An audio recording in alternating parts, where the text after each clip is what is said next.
In this video, I'm going to show you exactly how to add a shortcode in WordPress step by step using the built-in block editor. Shortcodes are extremely useful because they let you add dynamic content like forms, galleries, plugins, or custom features to your pages without writing any code.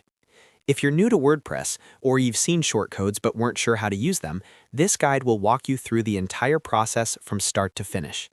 And if this video helps you out, don't forget to hit the like button and subscribe to the channel for more easy WordPress tutorials. All right, let's jump right in. First, make sure you're logged into your WordPress dashboard. From the dashboard menu on the left-hand side, go to Pages. This is where all of your website pages are stored. Once you're on the Pages screen, find the page where you want to add the shortcode.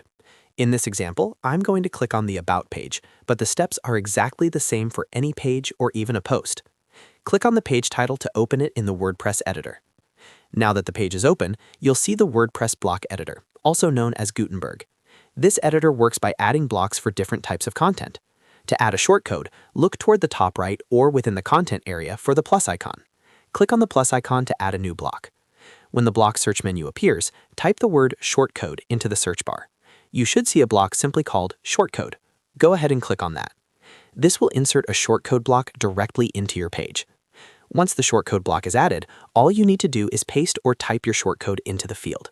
This shortcode might come from a plugin, like a contact form plugin, a gallery plugin, or any other feature that provides shortcodes. Make sure the shortcode is copied exactly as provided, including the brackets, because even a small mistake can cause it not to work. After adding the shortcode, double-check that it's in the correct location on the page. You can drag the block up or down if you need to reposition it. When everything looks good, click the Save or Update button in the top right corner of the editor to apply your changes. Now that the page is saved, it's time to make sure the shortcode is working correctly. Click on View Page to open the page on the front end of your website. Once the page loads, you should see the content generated by the shortcode instead of the shortcode text itself. If you see the expected result, then congratulations, you've successfully added a shortcode in WordPress. If it doesn't display correctly, double-check the shortcode and make sure the plugin or feature providing it is active.